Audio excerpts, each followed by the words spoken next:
Aquí ya estamos. Ya. A ver, aquí sí vamos viendo las preguntas, ¿me avisan? Si veo por acá algo. Uy, yo no veo. Tiene que verse. ¿De qué lado va a ser? Bueno, hola, buenas tardes. A ver si alguien se va conectando. Vamos a ver si está funcionando. Sí, ya estamos.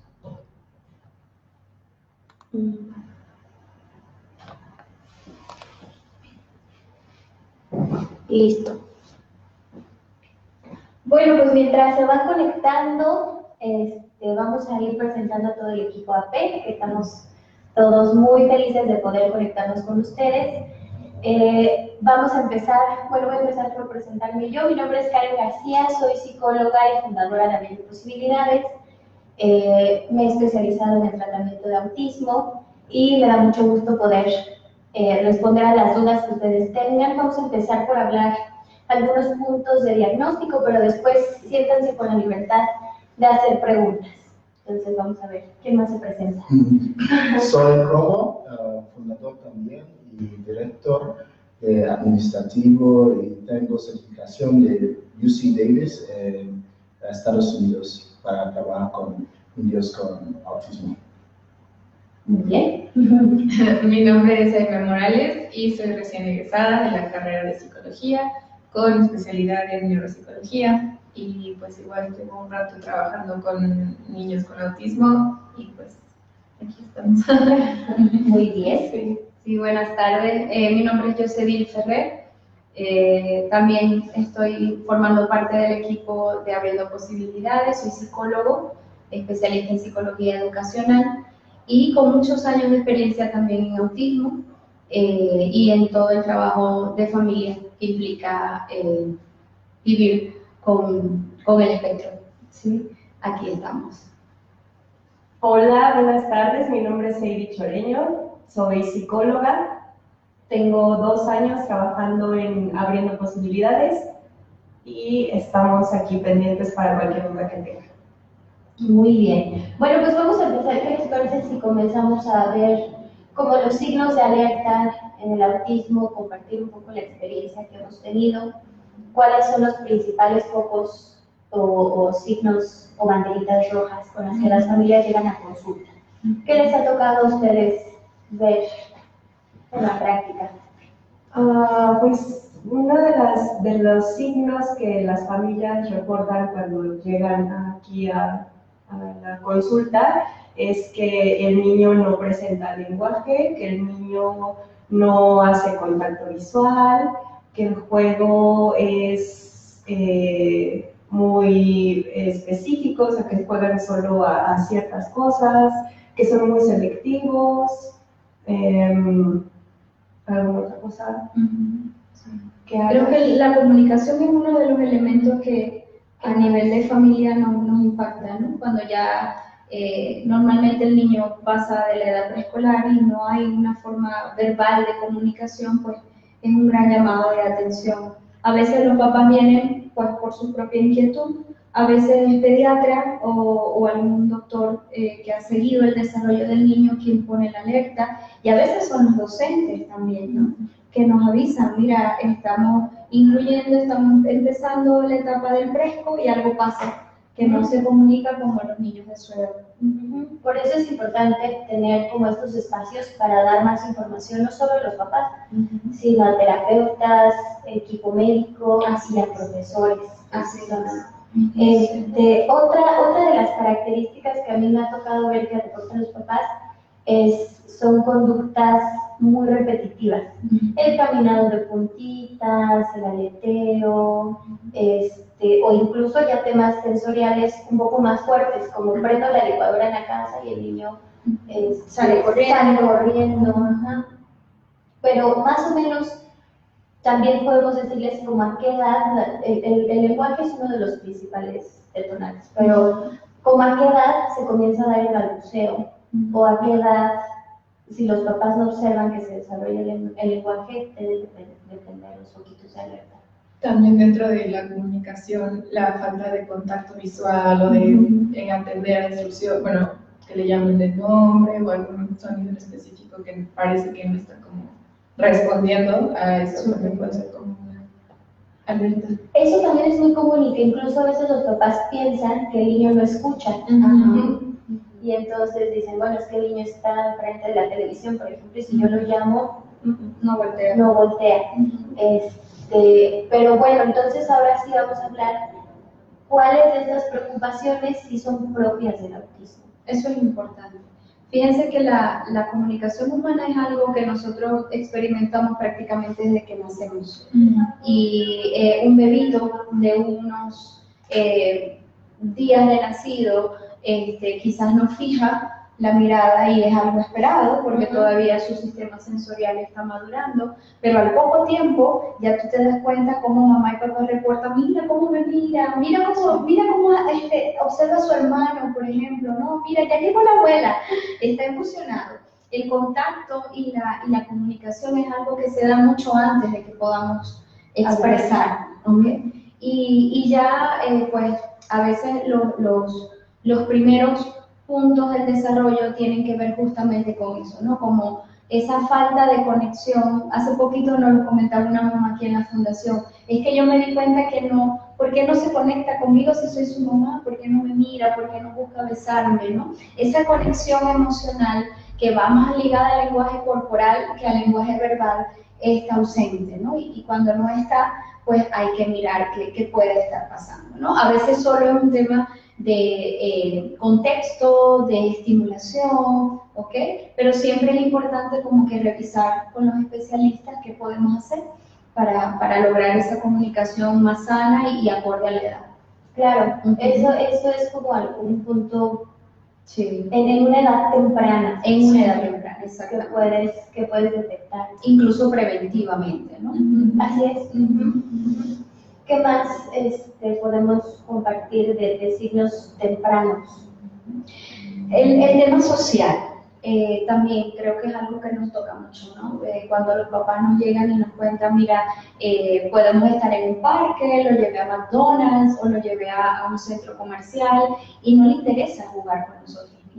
No busca, se interesa por una cosa muy particular como las patas de la silla o las ruedas del carro al revés y no comparte, no disfruta del contacto con los otros niños. Esta parte del juego con algunas partes específicas del juguete, no con el juguete en general.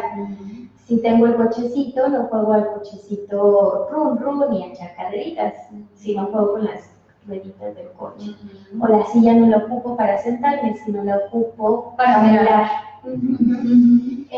Otra característica que muchas familias reportan en edad temprana es rutinas, niños rutinarios, ya sea para comer, para dormir, incluso para jugar también. No juegan con los bloques a ensamblarlos, sino hacen esta fila interminable de bloques o esta torre interminable también de bloques que pues no es una forma apropiada de jugar con ese juguete. Exactamente. Otra conducta u otro patrón como un poquito compulsivo puede ser antes de comer el niño se queda observando la comida, la huele, la tiene que tocar, tiene todo un ritual para realizar diferentes antes de llevarse la comida a la boca. Y también creo que la poca flexibilidad para, justamente hablando de rutinas, como para interrumpirla o cambiarla o intentar hacer algo, muy poca flexibilidad para poder hacer eso. Mira, llevamos invitados en el coche, no le tocó sentarse en el lugar en el que siempre se sienta y hubo un berrinche y hubo un caos porque su asiento está ocupado. No es capaz de entender que en ese momento pues no se cumpla su rutina. Esas son características importantes. Incluso a veces los papás reportan hasta el orden para vestirse. Le coloqué primero los calzones antes de la playera y él tiene que hacerlo al revés. O sea, siempre hay como ciertas resistencias que tú dices, wow, algo pasa, ¿no? No es solamente una costumbre, es algo que él necesita para sentirse tranquilo. Exacto, es para dar tranquilidad, que bueno, ya eso es también otro tema, el porqué de la rutina, pero a todos nos da tranquilidad saber qué sigue después de lo que estamos haciendo ahora. Correcto. ¿No? Y mencionaste algo de la ropa. En la ropa también vienen otros temas, las texturas. Lo sensorial. Así es. Tenemos a niños que les cuesta trabajo dejarse los zapatos, o que cierta textura, no sé, la mezclilla, o si tiene una etiqueta, hay que quitarle la etiqueta. En algunos casos quieren poner la misma ropa siempre, todos los días. También eso Puede ser un color. Puede ser un color específico en la ropa. Y a veces los papás no lo cuentan y es entendible, ¿no? Como parte, digamos, de las características del niño. Incluso a veces dicen que yo soy así. A mí me gusta realmente la ropa azul, entonces, bueno, a él siempre le gusta lo rojo, ¿no? Y sí, ciertamente hay muchas características que en crianza aprendemos y que incluso heredamos, ¿okay? Pero es importante que veamos esto como son rutinas y características distintas que además le generan al niño una dificultad para adaptarse, ¿okay? Y ese es el costo que nos prende a nosotros las señales de alerta, ¿sí? O sea, no es un tema ni una característica de personalidad solamente, ¿no? No sé también ustedes qué opinan, pero también es importante tocar las variaciones que hay dentro del autismo, porque también a lo mejor estamos hablando de cosas que son muy importantes en el autismo, pero que también a lo mejor hay niños que son muy sociables, ¿no? Que la parte de la sociabilidad no está tocada, pero ahí hay otros temas, ¿no? Sí, estos niños que pueden ser muy sociables, puede pasar lo contrario, que no tienen ni límites sociales. Y entonces, por ejemplo, si les gusta el contacto con otras personas, pero no saben hasta dónde sí te puedo abrazar y cuándo debo de dejarte de abrazar, o cuál es tu espacio personal, o qué cosas decir o no decir. Qué cosas decir o qué cosas no decir también. Entonces, ese también es un problema ya de comunicación social, más que de interacción, de interés por el otro, sí lo tienen, pero la comunicación social se ve ahí un poquito truncada. Exacto, sí, hay muchas variaciones dentro del autismo y entonces no podemos encuadrar el autismo con las características que ya les mencionamos, que sí son muy específicas, pero también hay muchas variaciones dentro del autismo y podemos ver a un niño muy sociable que también sí esté pasando por un cuadro. Así es. Y ahora creo que sí podemos entrar un poquito a cómo diagnosticamos. Ya podemos ver algunos signos de alerta, ¿no? Para resumir un poquito, tocamos la parte sensorial, las rutinas repetitivas, la comunicación, que ya vimos que puede ser no solamente en expresar, sino la comunicación social, que tanto me interesa interactuar contigo, y si interactúo contigo, ¿cómo lo hago? ¿Qué tan adecuada es mi interacción? ¿Qué otra cosa? Hablamos de los comportamientos que pueden ser atípicos, como ciertas obsesiones, ¿okay? Que podríamos encontrar desde muy temprana edad. Sí, entonces ahora sí, esas son como las cosas que pueden considerar. ¿Y cómo diagnosticamos? ¿Qué se tiene que hacer en un buen proceso diagnóstico? Y a mí me gustaría comenzar diciendo que es un trabajo multidisciplinario.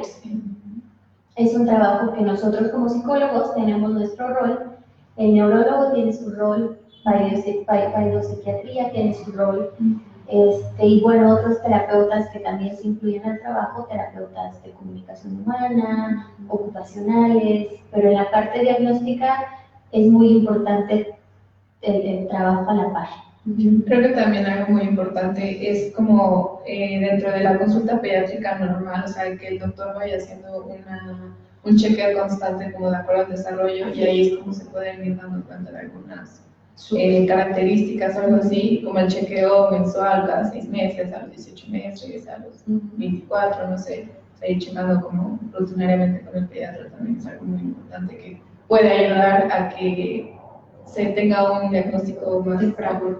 A mí me gustaría lanzarles una pregunta. A ver, ¿quiénes están capacitados para dar un diagnóstico? Muy buena pregunta. Porque sí, se enfrentan a muchas situaciones las familias. Entonces, ¿quién de verdad está capacitado para dar un diagnóstico? El tema en la parte de psicología es que se han adoptado, al menos esa ha sido mi experiencia, cada centro ha adoptado sus propias herramientas para poder diagnosticar. Sin embargo, como los estándares de oro a nivel internacional se reducen a muy poquitas pruebas estandarizadas y validadas para el diagnóstico de autismo. ¿Cuál es la realidad de estas pruebas? Que no están estandarizadas acá en México. Entonces tenemos, por ejemplo, las pruebas más usadas en la parte de psicología es ADI y A2. La realidad es que son entrevistas, ADI es una entrevista para papás, A2 es una prueba de observación, porque ni siquiera es prueba psicométrica. A2, bueno, ambas son pruebas españolas, que tienen ya desde el lenguaje cosas que no, aunque es el mismo idioma, no compartimos. Por ejemplo, a las burbujas les llaman compas, cosas que tal vez pueden confundir al terapeuta al momento de aplicar. Entonces, estas dos pruebas son las únicas a nivel mundial que sí han recibido la validación para poder observar signos de autismo. Ahora, también se necesita de un profesional que esté empapado del diagnóstico, que esté empapado de las pruebas y que tenga conocimiento de la expresión de los signos del autismo para poder tener un buen ojo clínico y poder evaluar correctamente. Claro, porque de pronto se nos van a los profesionales muy fácil los diagnósticos, ¿no? Entonces nos encontramos con el maestro que a lo mejor ya tiene un diagnóstico de autismo, que nos encontramos con la vecina que a lo mejor también dijo, oye, yo tuve un sobrino que sí, entonces, ¿qué personal está capacitado para eso? Las enfermeras estarán capacitadas para dar un diagnóstico.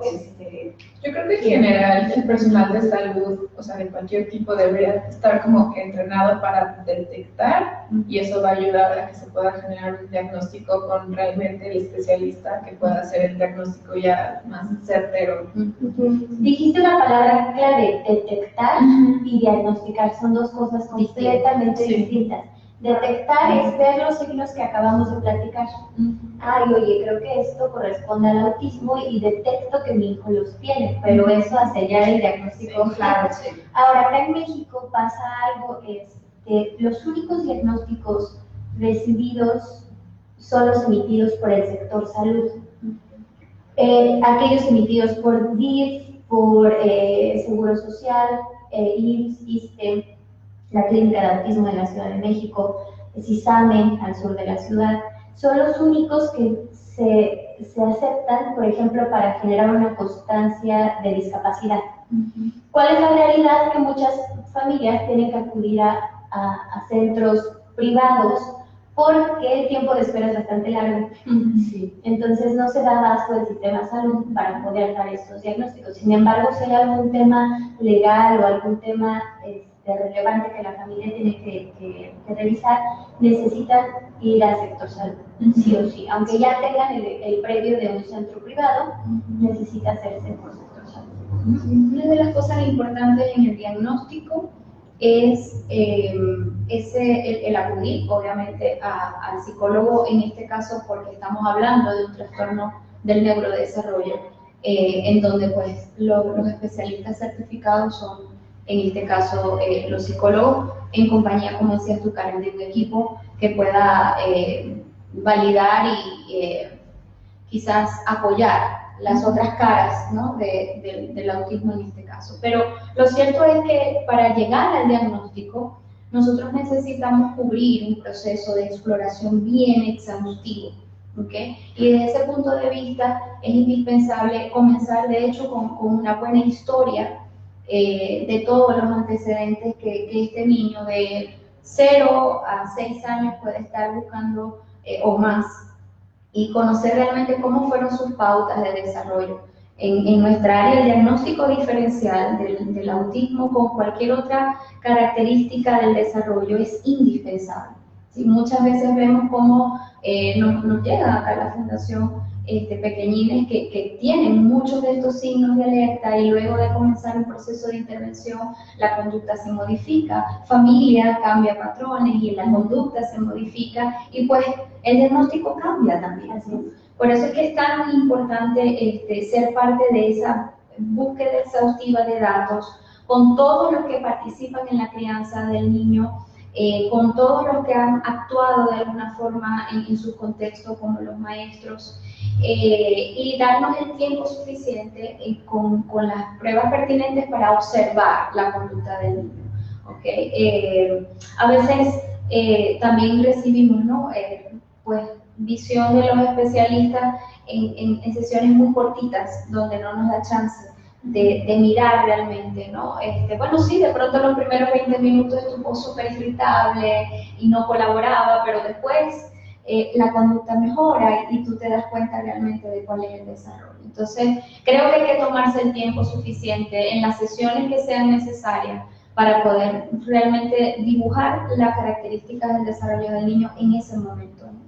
Sí, al menos se sugiere que se tengan 2 sesiones mínimo, 2 sesiones de mínimo también 2 horas, para que en 4 horas no terminas de conocer a un niño. Incluso a veces en valoraciones diagnósticas te esperas un poco a la intervención para estar bien seguro si no es un tema de personalidad o si no es un tema nada más de que ese día estaba muy irritado y en la prueba le fue fatal. Entonces también como profesionales necesitamos tener mucho tacto en los diagnósticos que emitimos. Y tocaste un punto muy clave. Hemos tenido familias que llegan con las sospechas de autismo, se confirma tal vez con las pruebas pertinentes, pero al transcurso de la intervención de pronto pues el niño comienza a adquirir las habilidades que un niño de su edad necesita, parece que solo necesitan un empujón. Y eso no quiere decir que el autismo se haya curado, quiere decir que desde el principio estos síntomas que al parecer eran autismo respondían a otra parte. Y eso no quiere decir tampoco que se haya emitido un diagnóstico incorrecto, sino a veces la diferencia es tan sutil entre niños con tal vez problemas de aprendizaje, otros niños o solo de comunicación. Con tal vez un retraso nada más en la adquisición de lenguaje o un trastorno por déficit de atención o hiperactividad. Sí, porque siempre están los que comparten características que puede ser muy fácil confundirlos. Seguro. Comparten características principalmente cuando tú ves a los niños. Entonces, y especialmente cuando están en una edad muy, muy temprana, cuando son muy niños, muy chiquitos. Otra cosa es, ahora que estamos hablando de edad, ¿a qué edad podemos confirmar el diagnóstico de autismo? Normalmente se recomienda que antes de los 3 años no se emita un diagnóstico que sea confirmado. Antes de los 3 años se tiene sospechas de. ¿Y por qué es que se hace solamente así? Esto obedece a una norma biológica realmente. ¿Sí? Y bueno, de pronto podemos aprovechar para explicar un poco que el espectro autista viene de una evolución distinta de las características neurológicas esperadas para cada edad, en este caso en la infancia. Y por eso es llamado o está dentro de lo que llamamos los trastornos del neurodesarrollo. Antes de los 3 años hay muchos elementos que están apenas en formación dentro de todo el trabajo neurológico que nuestro cerebro hace a lo largo de nuestra vida. De hecho, en los primeros 3 años adquirimos un montón de cosas en una velocidad impresionante, en relación a cómo ocurre luego en otros momentos del desarrollo. Entonces, es bien oportuno y bien respetuoso justamente a esos procesos neurológicos el dar estos 3 primeros años de asentamiento de las bases, de las áreas más importantes de la conducta adaptativa, que son comunicación, la parte de cómo enfrentar conductualmente las situaciones, de la motricidad, incluso de la respuesta a nivel emocional, el apego con los papás.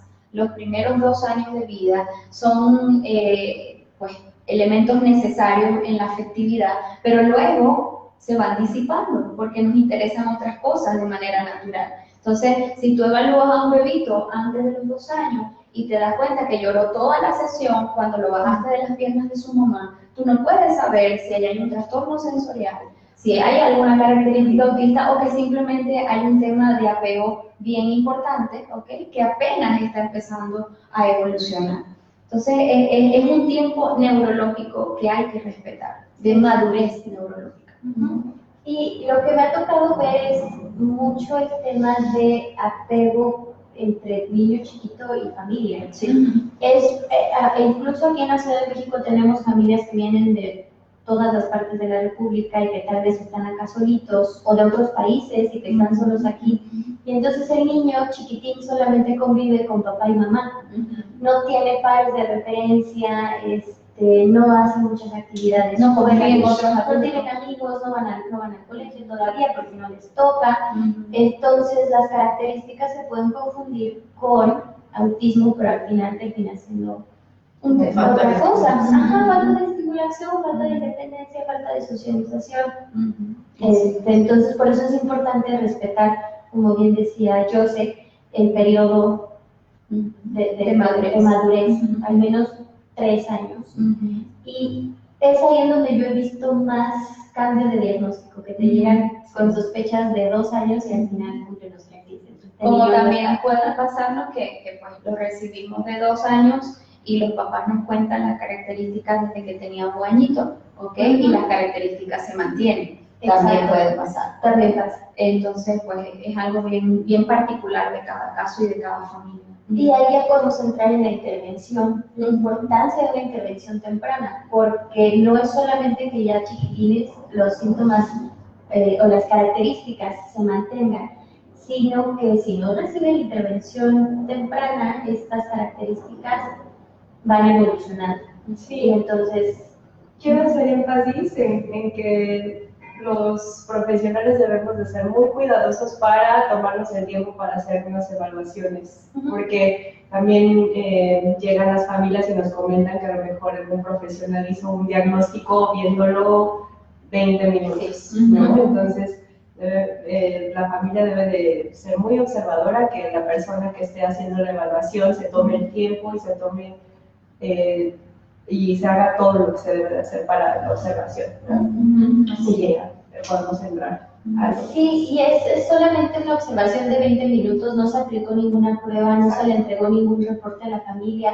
Entonces las familias también deben de salir de una evaluación diagnóstica con todo un reporte completo de las características del niño en ese momento de su vida y las necesidades y además sugerencias de trabajo. Eso es súper importante, no solamente necesito el diagnóstico, ya sé que tiene un retraso en el lenguaje, por ejemplo, ¿qué hago? Que les des un poco de guía, porque también cuántas familias hemos visto que dicen, ¿y ahora qué? Sí. Ya tengo el diagnóstico y ¿qué hago con este papel que dice autismo? Y también, otra de las preguntas que antes de mover a la intervención me gustaría tocar, los niveles de autismo, porque dicen, bueno, ¿en qué nivel, en qué grado estoy?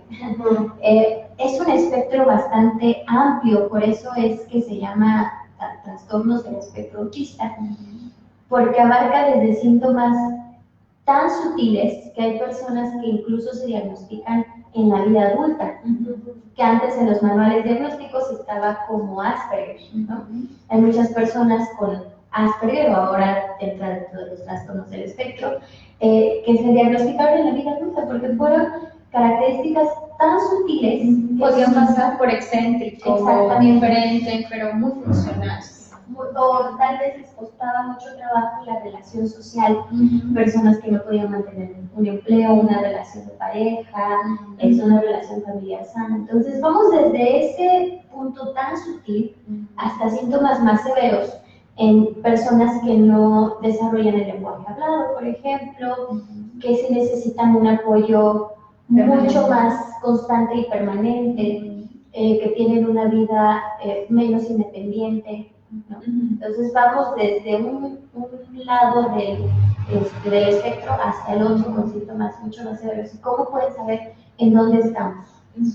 Eso también es responsabilidad del profesional, poder guiar a las familias Y uno de los objetivos de la intervención sería disminuir también un poco las características que el niño pasa. Y esto es muy criticado por otros profesionales porque a veces dicen, bueno, busca normalizar o que se haga regular, y no es ese. No, y no se trata ni siquiera de un estereotipo de normalidad, no. Se trata de adaptarnos. O sea, justamente tiene que ver con la inteligencia más importante que desarrolla una persona, que es a resolver los problemas de forma independiente y a poderse adaptar a su contexto, sea cual sea, y de acuerdo a las características culturales, familiares que ese contexto pueda tener, ¿no?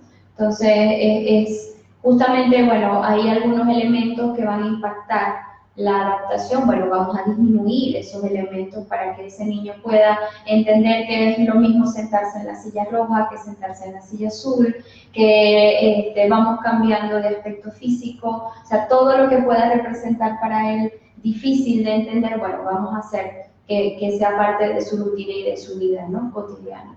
Es reducir las dificultades o reducir las barreras para que el niño sea lo más independiente posible. Así es. Y también brindar herramientas que le permitan su funcionalidad dentro de la familia, dentro de la sociedad, o sea, aspirar también siempre A su inserción social. así es, a su máximo que el niño pueda desarrollarse, poner también límites, no porque se diagnostique con un autismo severo quiere decir que ya no va a poder hacer, y nos hemos llevado muy buenas sorpresas.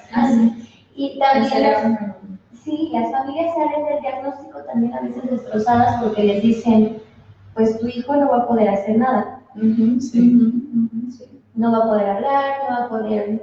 Qué difícil es eso, ¿no? Yo siempre he pensado que cuando estamos en este lado, como especialistas, tenemos una responsabilidad muy grande, porque un diagnóstico puede destruir el proyecto de vida que los papás se hacen de sus hijos, incluso del momento de ser concebidos, ¿no? Entonces, qué importante dentro de lo que va a ser la intervención es el acompañamiento y que la familia se involucre en el proceso terapéutico, porque primero son terapeutas maravillosos para sus hijos, si hacen las cosas que realmente son beneficiosas para ellos, y al mismo tiempo qué importante es dar ese acompañamiento en todos los procesos de crecimiento de la familia, en cada una de sus crisis vitales, porque por supuesto que es un apoyo que tenemos que hacer en conjunto.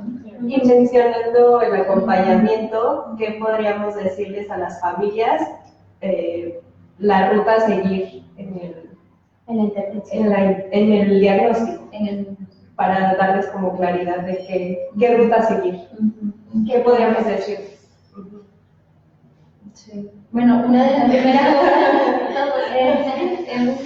es buscar este apoyo especializado, ¿no? O sea, más allá de la experiencia que puede tener de pronto la docente o que puede tener un familiar que haya pasado por alguna situación similar, es importante que sepamos que cada caso es muy particular y es necesario que sea un psicólogo que tenga experiencia en autismo, que empiece a marcar las pautas del programa de intervención. De manera pedagógica, normalmente un programa de intervención está compuesto por las áreas de desarrollo y cómo se van estimulando cada una de esas áreas, pero eso tiene una estructura, ¿okay? Y una base científica que es importante respetar. Entonces, el primer paso es justamente el participar en un programa de intervención estructurado para cada niño, ¿okay? Para las necesidades individuales en el desarrollo de cada niño. Tal vez primero observar los signos, ¿no? Bueno, estamos ya observando signos, señales, y después el primer paso sería entonces acudir a un neuropsiquiatra. Pueden acudir a neuropediatras, paidopsiquiatras o psicólogos especialistas en el desarrollo infantil. Y cualquiera de estos tres especialistas normalmente ya tienen el equipo de trabajo listo para poder diagnosticar a la persona. Es importante que se revisen que las pruebas que se van a aplicar sean pruebas avaladas a nivel mundial con estudios científicos que además acrediten que sí hubo resultados en efectivo, o que sí están midiendo lo que queremos que midan, que sí están midiendo rasgos de autismo. Así es. Acá en México recientemente se hizo una prueba por la doctora Albores, que sustituye un poco a ADISH. Es una entrevista también para las familias que ya considera aspectos sociales propios de la cultura mexicana. Entonces, tiene todo un estudio científico detrás, que ya vamos a ir avanzando poco a poco, pero también tenemos que hacer uso de estos instrumentos mundiales que ya tienen estándares reconocidos en todos lados. Habrá otros tantos que sean probados, pero que sea propio del centro, que en realidad no tienen ningún estudio científico previo que nos avale el resultado. De la observación por una buena cantidad de horas, las sesiones que nos tome, considerar los rasgos de la familia, lo que la familia reporta, y la elaboración del reporte final. Y también la derivación, por ejemplo, lo que hacemos acá, si aplicamos la prueba y entonces vemos que la persona tiene rasgos de autismo o si sale dentro del espectro autista, sugerir también la conexión con otros profesionales, con neurólogo, si creemos que el niño, que digo, siempre es bueno tener también el seguimiento neurológico, o paidopsiquiatra, o además es el equipo con el que nosotros contamos, pero de nuevo creo que estos especialistas normalmente hacemos equipo con otros más para poder dar una atención conjunta a las familias. Y aquí podríamos entrar entonces a la parte de la intervención, porque entonces es aquí el momento cuando las familias nos preguntan, entonces tengo que esperar a que me den el resultado para empezar la terapia, ¿no? Y sí, o el neurólogo me pidió que le hiciera un electro, que le hiciera una resonancia, hasta que no haga el estudio, entonces no puedo empezar un proceso de terapia. O personas que tal vez no tienen acceso al diagnóstico por muchas cosas, por economía, por lo que tú quieras. Yo siempre les digo que lo más importante es empezar a trabajar lo antes posible, porque las características y necesidades del niño ya están presentes. Ya están allí. Entonces, mientras... Tengan el nombre que tengan. Así es. Sí, la intervención temprana siempre va a tener como un mejor pronóstico para el desarrollo y cómo se vaya. Exactamente. O como lo mencionaba hace rato, que tal vez la familia va a sector salud, se tarda un mes y medio en darte la cita y entonces dicen, ya tuvo la primera sesión, pero la siguiente, ¿qué hago mientras? Empezar a trabajar. Claro, eso es lo más importante. Y entonces ahí entra otro tipo de evaluación. ¿Cómo como psicólogos podemos diseñar un plan de tratamiento individualizado? Y ahí entran las evaluaciones funcionales, en donde vemos cómo el niño se está desarrollando en este momento de su vida en las, vamos a mencionar como los puntos que incluye la terapia, la parte de conducta, cómo es la conducta del niño, y usamos también tablas de desarrollo para saber lo que debería de estar pasando y en dónde estamos parados en el momento actual. En conducta, en lenguaje, en habilidades sociales, en objetivos académicos, en integración sensorial también. Son como las partes más relevantes de una intervención terapéutica. Entonces nos toca evaluar al niño qué es lo que está haciendo, qué es lo que no está haciendo y qué es lo que podría estar haciendo. Para entonces ver qué programas terapéuticos, qué metodología también podemos usar. Porque nos ha tocado acá en la fundación, entras a la sesión de un niño y es completamente diferente a la que tienes con otro niño. Porque tenemos que adaptarnos a las necesidades de cada quien y a las posibilidades también que ese niño tiene en ese momento. Y cada perfil de desarrollo va a ser muy particular, ¿sí? Y por eso en autismo encontramos como un gran paraguas, ¿no? Que cubre un montón de expresiones, de síntomas. Justamente en las diferentes áreas podemos encontrarlas, algunas muy fortalecidas y otras sumamente disminuidas o deprivadas para la edad del niño. Entonces, allí justamente está la magia, ¿no? En cómo hacer para que el programa responda a cada necesidad y que va avanzando además de acuerdo a los pasitos que va dando el niño en cada una de sus áreas de desarrollo. Lo que sí es importante decir es que estos programas deben de ser que cuando tú empieces la intervención terapéutica sepas qué programas vas a trabajar, qué partes del desarrollo y por qué, y con qué ejercicios y cuáles son los objetivos de esos ejercicios, para que entonces también los papás tengan un mapa de por dónde vamos y que no tengamos una sesión en donde terapeutas improvisamos lo que vamos a hacer en esa sesión, sino ya tenemos un poco de guía, sabemos qué esperar con el niño que viene, sabemos qué objetivos tenemos que trabajar y sabemos después de una sesión cuántos objetivos se cumplieron, cuántos no y qué tendremos que hacer para la siguiente. Sí. Cuenta un poquito, Karen, la participación de los papás en la terapia. Esa es mi parte favorita. Una de las características de la intervención es que a nosotros nos ha funcionado más, es tener a los papás presentes.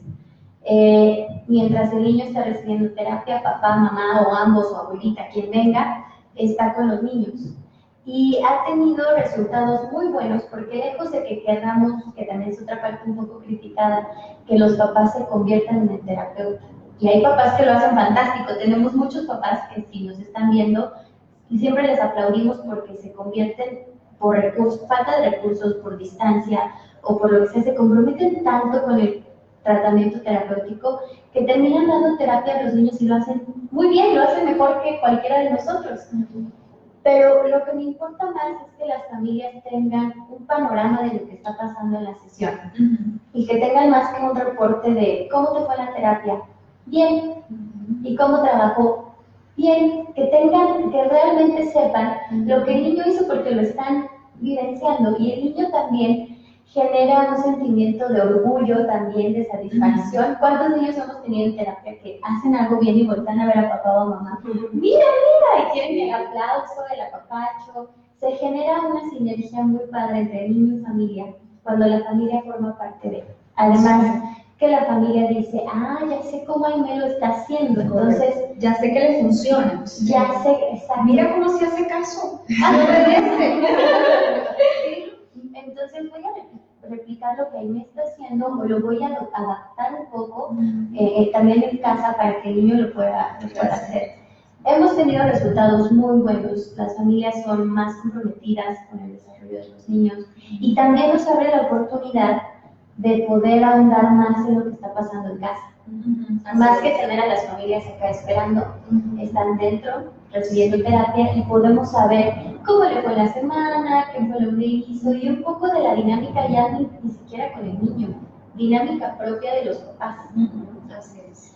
Si están pasando por algún proceso de duelo, si están pasando por algún tema complicado, que tal vez salga un poco de nuestro campo de acción, porque no somos terapeutas familiares ni de adultos, pero vale la pena retomar y hacer caso de lo que papá y mamá nos están diciendo para entonces poder apoyar, si podemos dar un apoyo en corto o también poder derivar a la familia al apoyo que necesite.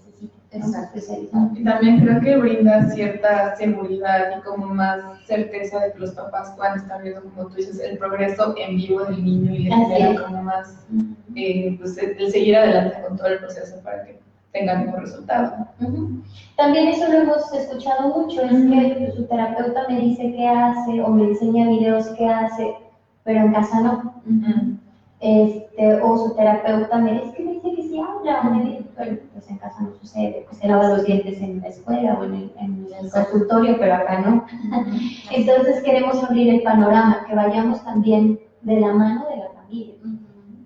Y otro tema importante es, en casos que tienen peculiaridades muy importantes en el tema de conducta, también poder incluir a la familia en cómo hacer las contenciones de ser necesarias, cómo hacer la intervención y las herramientas conductuales. Cómo reforzar, qué reforzar, cuándo no.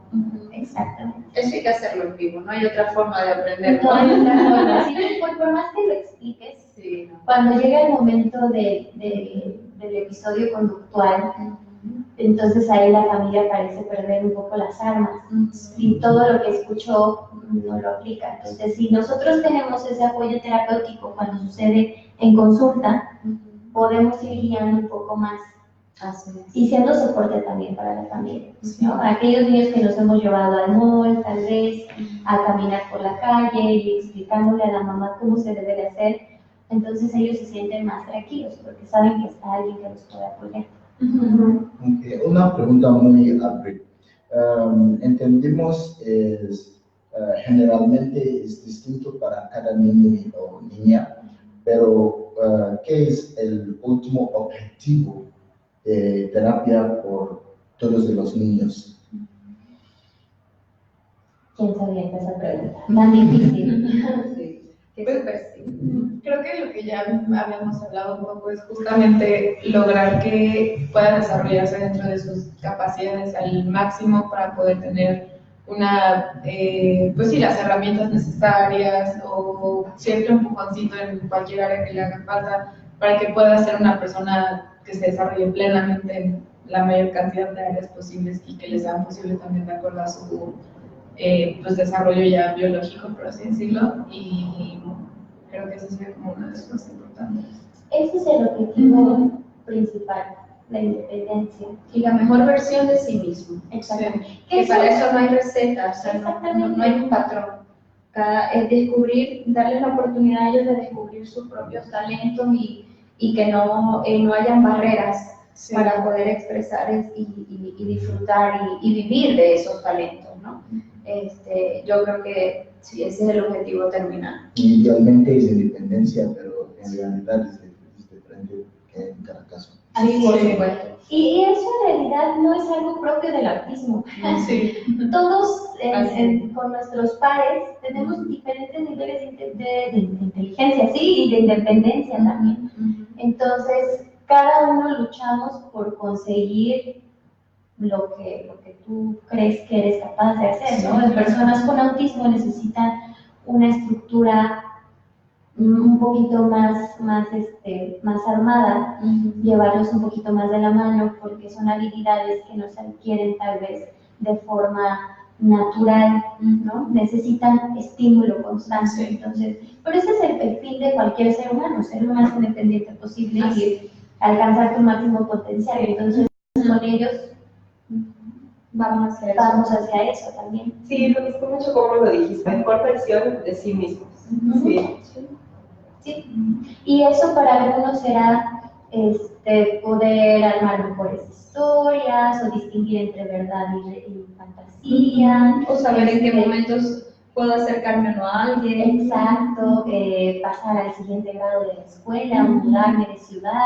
Para otros tantos será, por ejemplo, controlar su interés. O aprender a comer alimentos nuevos. Aprender a comer alimentos nuevos. El tema de la comida es un tema bastante complejo, pero al final es ampliar y salir siempre de nuestra zona de confort. Así es.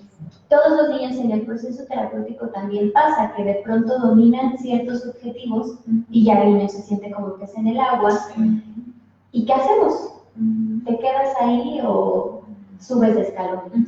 Sí, subir de escalón. Sí. Que esa es otra cosa que pasa. Hemos visto muchos niños que van a terapia y están en su zona de confort, aprendiendo lo que les gusta o ya practicando muy bien lo que ya han dominado. Pero la terapia también es un poco incómoda. Se trata también de incomodar un poquito al cerebro para que aprendamos cosas nuevas. Y eso es también primero de primaria y pasas a segundo, estás incómodo porque es un maestro nuevo, son aprendizajes nuevos, pero después entras en comodidad. Pero luego tienes que pasar a tercero, vuelves a estar incómodo, entonces así es como yo percibo la terapia. Sí, es una escalera permanente. Exactamente.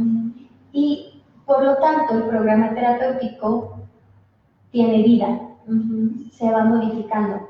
No trabajas con un niño lo mismo que trabajaste hace 6 meses, ahora son programas diferentes. Y eso también es parte de la intervención, que las familias vean la movilidad de la actualización del programa permanente. Sí. Así es. Y la elaboración de reportes de progreso o los reportes de progreso por parte de la terapeuta. Ya estamos aquí, ya hemos logrado estos objetivos y ahora vamos a esta dirección. Eso me hizo pensar en algo importante.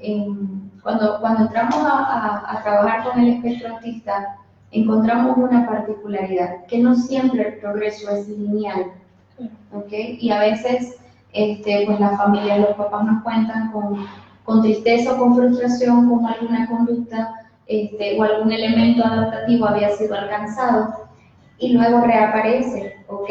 O aparece de una forma distinta, pero pareciera que el niño estuviera retrocediendo, ¿sí? Realmente a lo largo de mi experiencia, si hay un elemento en desarrollo impredecible es el autismo, ¿okay? El curso podría ser más bien tipo montaña rusa, no es siempre, ¿no? Entonces allí sí es bien importante, bueno, esto que hemos conversado, una familia acompañada es una familia que va a estar en soporte, ¿sí? Y que va a poder expresar su inquietud en el momento en que esos retrocesos se presenten y poder acompañar y buscarle una explicación, porque siempre hay un origen, ¿ok? Lo importante es entender qué está viviendo el niño, que esas conductas han vuelto a surgir o que esto está pasando y allí vamos encontrando de nuevo las respuestas y actualizamos el programa y lo redireccionamos hacia ella. Pero es bien importante esa parte, o sea, el curso y el pronóstico no siempre es lineal. Sí. Y allí pues hay que tomar en cuenta pues, cada situación, cada caso, cada cerebro, cada particularidad de cada niño, ¿no? Y cada edad incluso. Y eso también es muy propio de ser humanos. Tal cual. El desarrollo parece que es progresivo, pero todos tenemos un momento en el que tal vez nos escapamos o retrocesas. Así. Entonces es también propio de la condición humana. Así es. En el autismo es un poco más notorio, porque entonces vemos estos picos y de pronto, ¡pum! Todo estaba mejorando y los papás se asustan y sienten mucho temor, incluso a veces culpa, ¿no? Porque piensan que pues están haciendo algo malo, que están echando a perder el tratamiento, ¿no? No se trata de eso. Hay que estar bien claro en que pues, cada momento de eso va a tener una explicación específica y pues una forma de manejarlo. Así es. Y también es importante considerar en el tratamiento terapéutico la edad de los niños. No es lo mismo la intervención que recibe un niño de 2 años a la intervención que recibe un adolescente de 17 años. Los objetivos son completamente diferentes, completamente opuestos. La metodología que usamos en la terapia, siempre tratar de tener metodologías que tienen sustento científico, que nos dicen que se han hecho pruebas y que han funcionado para estimular el lenguaje, para conducta, para todos los aspectos que mencionamos que componen un plan terapéutico, sin inventar cosas. Y si queremos inventar, está muy bien, pero podemos hacer un estudio para sustentar que lo que estamos inventando realmente funciona. Y en este tema, las familias también pueden caer en 1000 mitos de cómo intervenir desde la parte de la ingesta de algún fármaco o de alguna sustancia. Y es súper importante decir que no existe ningún fármaco diseñado para el autismo en particular. Fármacos que apoyan la química cerebral, pero en otros aspectos del desarrollo. Y las personas con autismo se pueden ver beneficiados de alguno de estos, pero no hay ningún fármaco ni receta mágica que diga que si te pones de cabeza o si consumes tal o cual cosa, entonces el niño se va a curar o va a dejar de tener los síntomas propios del autismo. Eso es súper importante. Hemos visto familias que desgraciadamente han puesto en riesgo la salud del niño por probar cosas mágicas. Hay muchas tendencias, muchas tendencias y técnicas empíricas que han salido incluso de la experiencia de papás que publican en algunas páginas su experiencia doméstica, ¿okay? Y bueno, y por supuesto que pues todo papá tiene derecho de buscar todos los recursos que considere necesarios para apoyar el desarrollo de sus hijos. Pero sí es importante y sí queremos advertir con mucho recelo que las técnicas que se utilizan tienen un basamento científico y es importante que lo que leen o lo que exploran tenga una base con una serie de experimentos y de apoyo, ¿okay? Científico a eso que se plantea, ¿no? Y bueno, lo cierto es que ya hemos conversado que el trastorno del espectro autista tiene una base en el neurodesarrollo y son características intrínsecas al cerebro de cada niño que no desaparecen.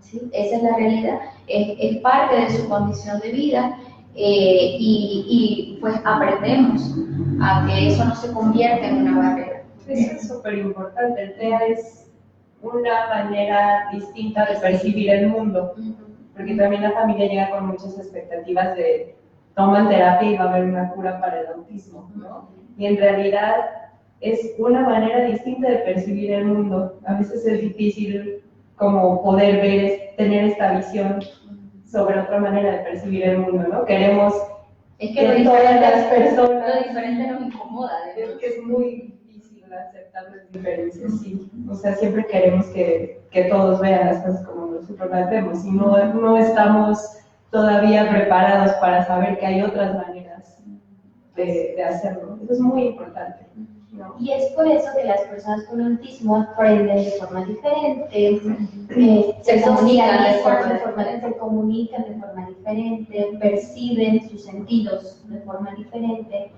Es un, por ahí la otra vez leí en Facebook, un sistema operativo diferente. Así. Pero sigue siendo computadora, al final de cuentas. Entonces, nada más tenemos que ver, entender cómo es que se tiene que relacionar ese niño con el mundo y el mundo con ese niño para entonces poder conectar. Y listo, ¿no? Mencionabas algo muy importante de no se va a curar. De nuevo, las barreras que el niño tiene se van a tratar de derribar y de derribar lo más que se pueda, pero la condición es intrínseca. Y es que también se habla de cura como si fuera enfermedad, pero entonces hay que quitar la palabra enfermedad. La quitamos y mejor lo vemos como que es una persona diferente que está viendo las cosas de una manera en la que no los ve ni tú, ni Florida. Sí, y ahí entra otro dilema porque los manuales lo describen como un trastorno del espectro autista y ahora muchas personas le dicen condiciones del espectro autista.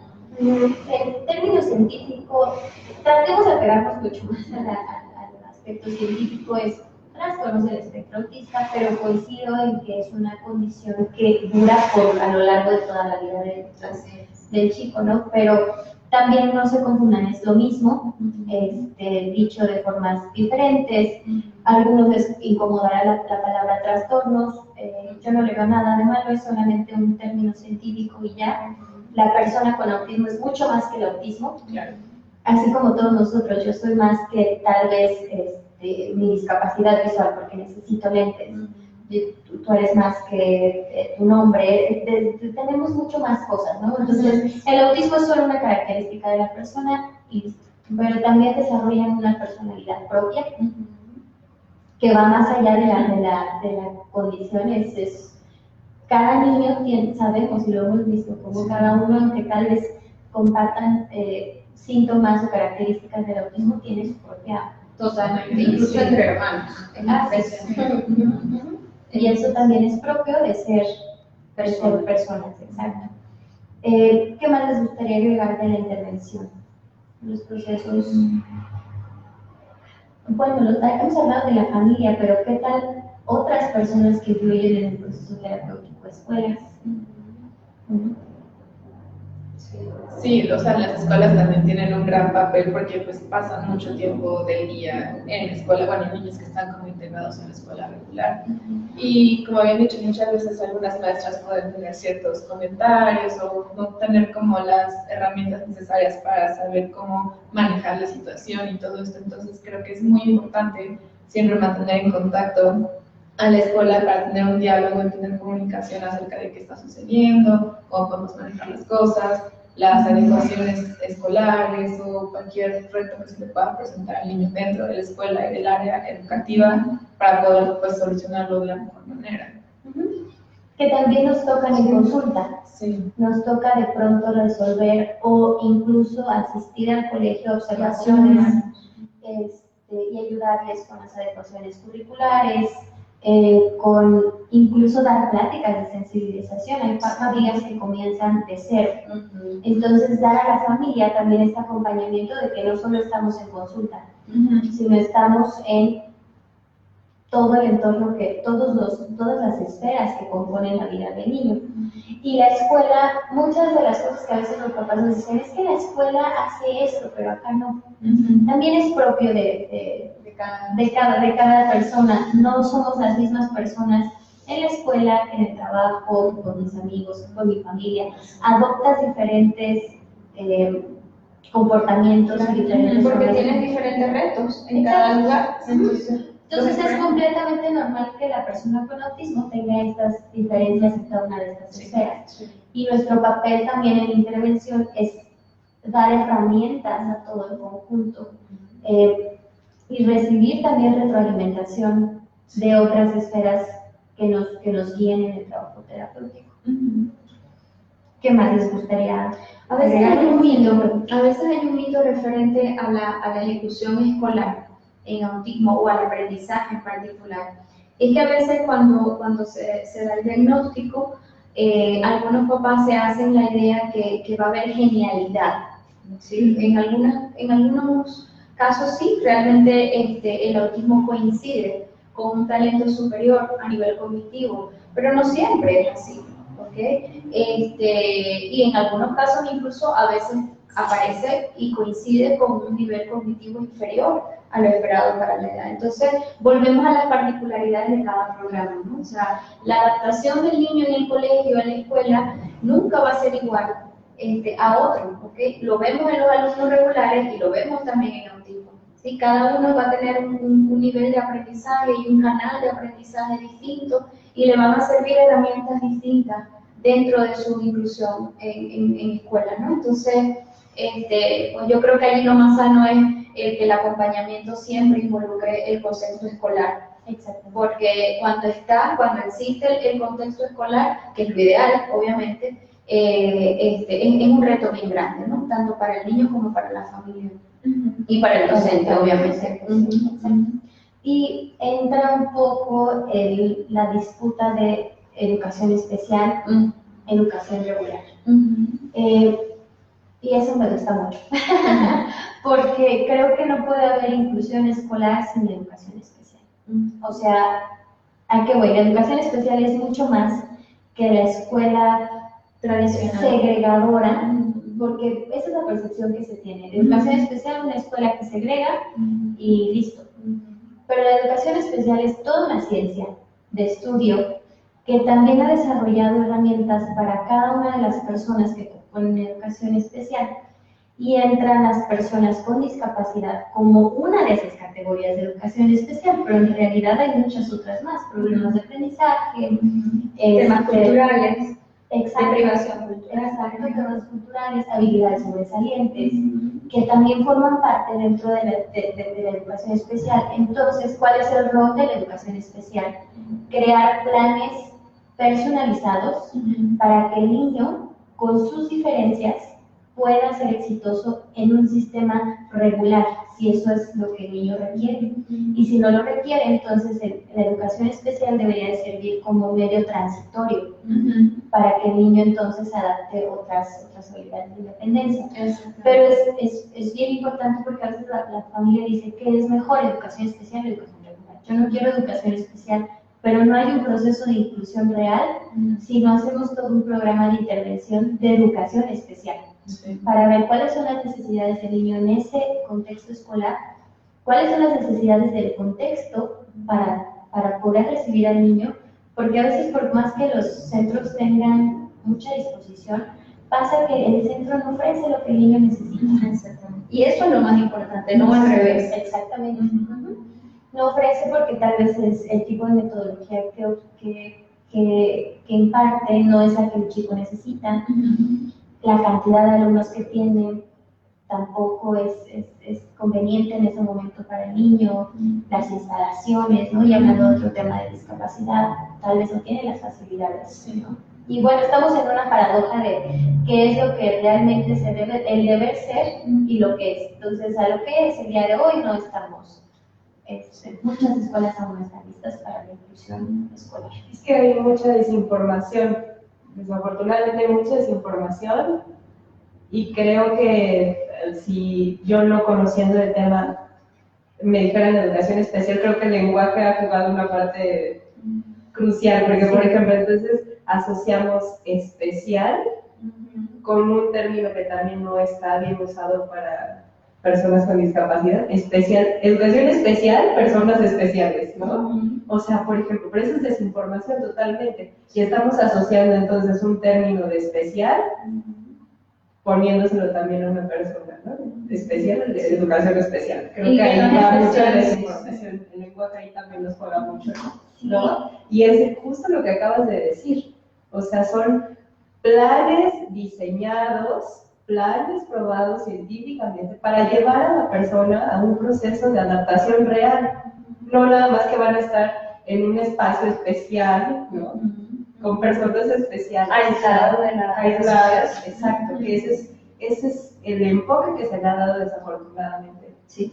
Por un mal uso de... La educación especial tiene una muy mala reputación, especialmente con los padres. Se espantan cuando escuchan la palabra educación especial. Sí. Pero bueno, tenemos como una brecha muy larga. Por acá nos dice Yanni que el mundo no está preparado para este nivel de pensamiento distinto. Genético, aunque no hay casos, o sea, que el autismo, y ese es como otro tema muy importante. ¿De dónde viene la etiología del autismo? Pues aún no se ha encontrado la pieza angular que nos dé la respuesta. Sí hay muchos estudios que apuntan a la parte genética, en la clínica lo hemos visto, muchos hermanitos o familias que tienen incluso los primos o los tíos que son personas con autismo, pero también hay familias en donde no hay un caso de antecedente. Y se han descubierto hasta más de 500 genes relacionados al autismo, por eso es que la genética aún no apunta a una causa muy específica. Pero bueno, dice que también la tolerancia es lo más importante, que cuesta mucho defender. Pues sí, ser tolerante a lo diferente. Sí. La diversidad de pensamiento, la diversidad de género, la diversidad política, la diversidad... Y no nos gusta, como que todo lo queremos tener así. Yo creo que la evolución nos empuja. Sí. Definitivamente la forma de ser gente y la forma de ser sociedad sigue cambiando y nos sigue retando a evolucionar, ¿no? Entonces, yo creo que sí hemos dado pasos importantes, estoy segura, desde los primeros intentos de intervención en autismo, en donde sí realmente se consideraba como una enfermedad mental y se aislaba, y a lo que estamos viviendo en este momento, que es un clima de buscar adaptación y de buscar inclusión. Yo creo que sí hemos avanzado. Sí, claro. Sí, seguro. Y seguiremos avanzando, porque sí, realmente el autismo es sumamente retador desde el punto de vista científico, sigue siendo una condición de desarrollo con muchísimas interrogantes, pero cada vez tenemos más recursos tecnológicos y de investigación para seguir indagando, ¿no? Y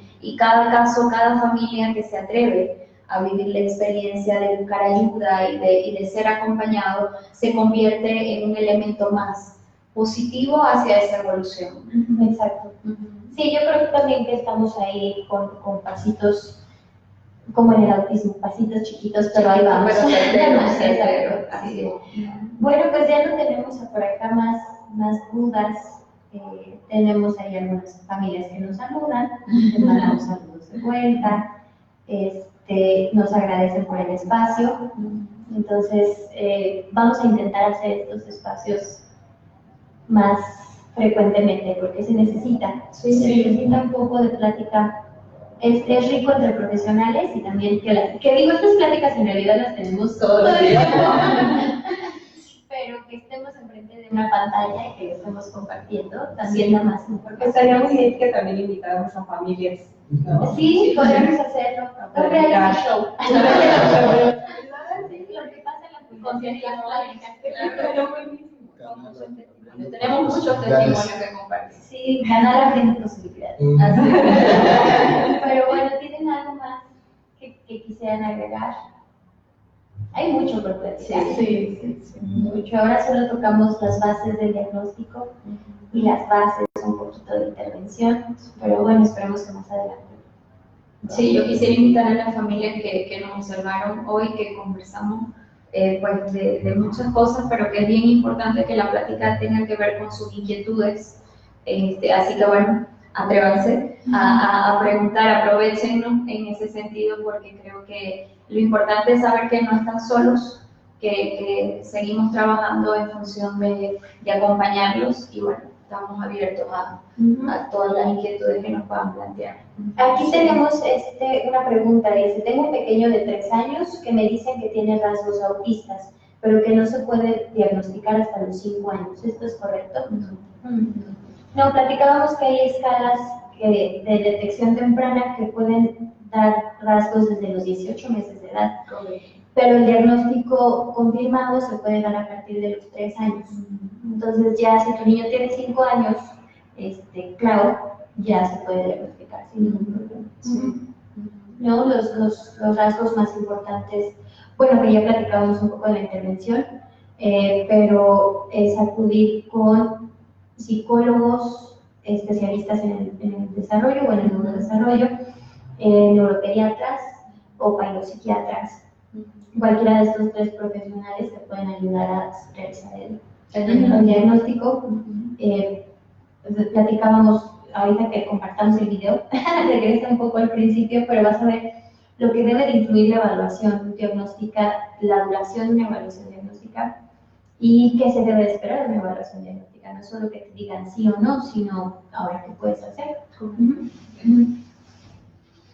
Bueno, por ahí si tienen alguna otra duda, nos avisan. Mariana por ahí te dice que no te esperes, si puedes empezar lo antes posible, mucho mejor. Nos pregunta si nosotros podríamos canalizar. Nosotros acá realizamos el diagnóstico diferencial con las pruebas que mencionábamos al inicio. Podemos realizarlo nosotros, pero también mencionábamos una realidad que siempre les mencionamos a las familias. El diagnóstico que hacemos nosotros tiene propósitos terapéuticos. Si buscas un diagnóstico que tenga un propósito legal o un propósito más completo, necesitas ir al sector salud, porque en instituciones para tramitar ahora, por ejemplo, están dando becas a personas con discapacidad o te hacen el trámite de las placas para que tengas placas de personas con discapacidad. Necesitas proveer un diagnóstico que estas entidades públicas emitan. Claro. Nosotros podemos hacerlo, pero de nuevo tiene fines 100% terapéuticos y para ti como familia también para que te pueda dar un poco más de tranquilidad y certeza. Bueno, algo más que creen importante, les gustó estar con la familia. Creo que es muy importante, justo como decías, abrir estos espacios para darle visibilidad al tema y poder seguir creciendo.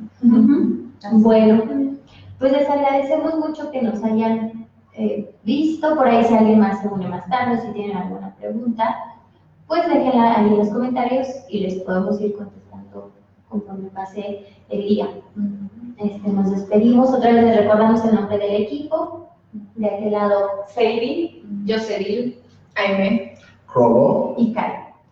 Estamos para ayudarlos. Nos falta del equipo Vale, que Vale está en un colegio. Por ahí Jess, que Jess anda de forma intermitente por el norte de la ciudad. Pero bueno, somos todo el equipo de AP y nos dio mucho gusto estar con ustedes. Así que esperemos conectarnos pronto también, otra vez. Gracias. Gracias.